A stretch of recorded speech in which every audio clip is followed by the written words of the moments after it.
মরক্কোর সাথে একটু ওয়ার্ম আপ করছে, ওয়ার্ম আপটা শেষ হয়েছে, হাইতির সাথে আমরা ম্যাচে নামবো। অস্ট্রেলিয়া ফ্রান্স ছিল সিমিলার, বিশ্বকাপ আসছে মানে এই দলটাকে আপনি ফেভারিট রাখতেই হবে। ব্রাজিলের যে এখন বর্তমান যে সিচুয়েশন, আমার যে মরক্কোর পরের ম্যাচেই কিন্তু আমার মনে হয় যে মানে কি বলে এটাকে, ব্রাজিল সমর্থকরা একটু হলো টেনশন। না মরক্কোর সাথে একটু ওয়ার্ম আপ করছে, ওয়ার্ম আপটা শেষ হয়েছে, হাইতির সাথে আমরা ম্যাচে নামবো। আপনি দেখেন এই যে বাংলাদেশে একটা নতুন ট্রেন্ড, দুধ দিয়ে গোসল করে তারপরে টিম বদল, এইটা কিন্তু আরো শক্তিশালী হলো এই মরক্কোর খেলাটার পরে, তাই না? মানে এই জায়গাটা একটু ভাবার বিষয়। এটা ওদের ফেসবুকে যে দেখছে তাই আসলে ন্যাশনাল টেলিভিশনে বলছে। কিন্তু এটা সত্য যে ব্রাজিলের জার্সি নাকি পাওয়া যাচ্ছে না। হ্যাঁ, মার্কেটে সংকট, চাহিদা বেশি, অনেক চাহিদা বেশি। আমি বুঝলাম না, এরা কাপ নিতেছে না দুই যোগ, কিন্তু তারপরও ব্রাজিলের জার্সির সংকট কেন? না, এখানে আমি একটু বলি, এবার কিন্তু আপনার ব্রাজিলের একটা ইতিহাস আছে।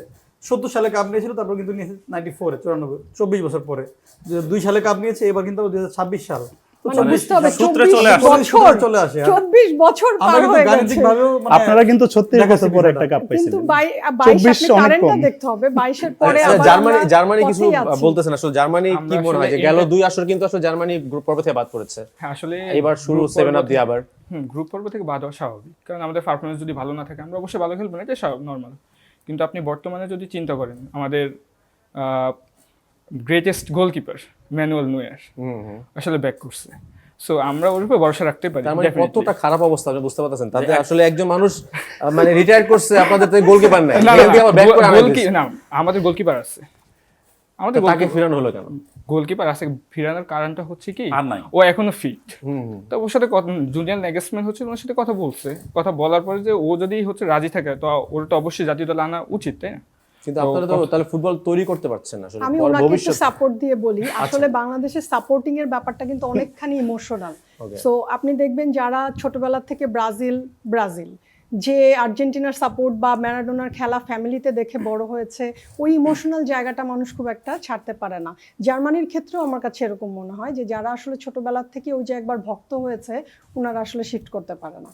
আপনি যদি আমরা কেউ শিফট করতে পারে না। আপনি যে আর্জেন্টিনার সাপোর্টার, আপনি কি করার মতো এবার ব্রাজিল নিলে আপু ব্রাজিলের দলে জেতার আগে কি করেছিলেন? আমরা কিন্তু ইমোশনের জায়গা থেকে ওই যে খুব ছোটবেলায় 86 সালে দেখেছি খেলা হয়েছে, জিতেছে, আমাদেরকে মাটির ওয়ার্ল্ড কাপ বানিয়ে বড় ভাইরা গিফট করেছে, ওই ইমোশনের জায়গাটা বা কার ছাদে কত বড় পতাকা, ওই জায়গা থেকে কিন্তু আমরা সরতে পারি। তাই না, 86 পর থেকে কিন্তু আপনার 22 সালের আগ পর্যন্ত অনেকগুলো মাটির কাপ আমরা দেখেছি।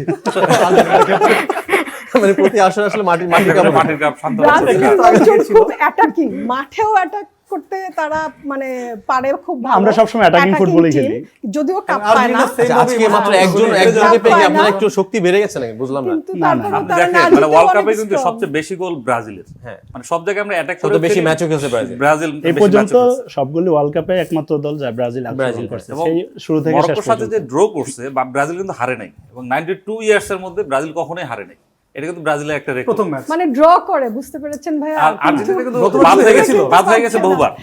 ওমরা করা টিমের সাথে হেরেছিল কিন্তু। আচ্ছা, গেলবার কিন্তু দুইটি খেয়েছে, সব কি শেষ ভালো যায় সব ভালো থাকে, কাপটা কিন্তু তাদের হাতে গেছে। কিন্তু আপনার ওই অপেক্ষাটা কিন্তু এখনো যে এক্সামিনেশনের অপেক্ষা কিন্তু চলছে। কিন্তু অপেক্ষা কিন্তু ওদের তো এই কারণে ওনারা একটু কনফিডেন্স পাচ্ছেন যদি মিলে যায় সমীকরণ 24-20। না, এখনো তো আমাদের লেভেলে আসতে পারে না, এখনো 3টা স্টার, এখানে কিন্তু এখনো 5টা স্টার আছে, আগে লেভেলে আসে। আচ্ছা, এই একটা কথাই মানে ব্রাজিল ভক্তরা বলে যে আসলে লেভেলে আসে, মানে লেভেলে আসতে হবে কেন? মানে বর্তমানে কোনো কিছু নাই। না, খেলার মধ্যে তো অনেক আগায় আমরা। আমার ব্রাজিলের খেলার নৈপুণ্য দেখেন আপনি, আগে থেকে শুরু করেন, প্লের পরে গারিঞ্চা আসছে, তারপর সক্রেটিস আসছে, তারপরে আপনার রোমারিওরও আসছে, মানে একটার পর একটা আসছে। তারপরের যে সিরিয়ালটা মানে 2000 থেকে 2006 বা 8 পর্যন্ত কিন্তু অনেকগুলো নাম, 11টা নাম বলতে হবে, রবিনো কাকা, মানে এভরিথিং।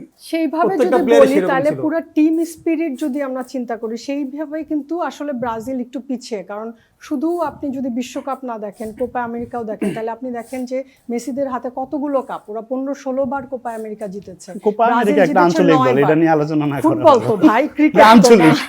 আচ্ছা, এখানে ব্রাজিল, আর্জেন্টিনা এবং জার্মানির ভক্তরা আছে, তাই এই 3টা দল নিয়ে আলোচনা হচ্ছে। কিন্তু এবার যদি আমি বলি, আমি স্পেনের জার্সি পরেছি, কিন্তু আজকে স্পেনের ম্যাচ রয়েছে। স্পেন কিন্তু এবার one of the best team, মানে যদি ফেভারিট বলি তাহলে বলা যায় যে তারাও বিশ্বকাপের দাবিদার। এবং এরপর আছে ফ্রান্স, মিডফিল্ডে পর্তুগাল, মানে এই আরো 3টা দল কিন্তু আছে। এবং একই সাথে যদি ইংল্যান্ডের কথা বলি, তারা প্রতিবার আসলে ফেভারিট থাকে কিন্তু শেষ পর্যন্ত হচ্ছে না। আপনাদের কি মনে হয় যে এই 3 টিম বাদে আর কেউ যেতে পারবে কিনা? আমার কাছে মনে হয় স্পেন আগে আছে, কারণ স্পেনের যে খেলার স্টাইল, শর্ট পাসে খেলে, এবং লামিন ইয়ামাল তো এখন most of the form player কিন্তু সেই। তো এদিকে সেক্ষেত্রে চিন্তা আমি করলে ফ্রান্স কেয়ার করতে চাই। ফ্রান্স হচ্ছে বিশ্বকাপ টিম যাকে বলা যায়, সারা বছর যেখানে থাকুক না কেন বিশ্বকাপ আসছে মানে ফ্রান্স দেখবেন যে টপ 4 ম্যাক্সিমাম টুর্নামেন্টগুলোতে বিশেষ ছিল। করে 1998 সালের পর থেকে ফ্রান্স ক্রিকেটে পাকিস্তানের মতো সারা বছর না ভালো খেলে ওয়ার্ল্ড কাপে কিন্তু দেখা গেল ভালো খেলতেছে। আবার এখানে আপনি অস্ট্রেলিয়ার কথা বলতে পারতেন না। অস্ট্রেলিয়ার কথা, আচ্ছা। পাকিস্তান না আসলে ডেফিনেটলি পাকিস্তানের পাকিস্তান আসলে লাস্ট 20 ইয়ার্স তো ওই লেভেলটাতে নাই। But অস্ট্রেলিয়া বলা যায়। টিম অস্ট্রেলিয়া আমার মনে হয় অস্ট্রেলিয়া আর ফ্রান্স ছিল সিমিলার। বিশ্বকাপ আসছে মানে এই দলটাকে আপনি ফেভারিট রাখতেই হবে। ওকে, গ্লোবাল ফুটবলে ফ্রান্স এখন সবচেয়ে স্ট্রং ক্লাবের হিসেবে যদি বলেন। তাহলে কি গতি দিয়ে বলা তাহলে ব্রাজিল ফাইনালে যাচ্ছে না তো ফ্রান্স যাচ্ছে? আপনি কিন্তু প্রশ্ন করেছেন এই তিন টিমের না, বাইরে। আমাদের তো আচ্ছা। প্রতিদ্বন্দ্বী লাগবে, প্রতিদ্বন্দ্বী তো একটা লাগবে। আপনারা ব্রাজিল থাকার পর একটা opponent। থাকবে, আরেকটা ফ্রান্স আসতে পারে, স্পেন আসতে পারে, আর্জেন্টিনা মনে হয় না এত দূর আরেকটা যাইতে পারে। ব্যাপার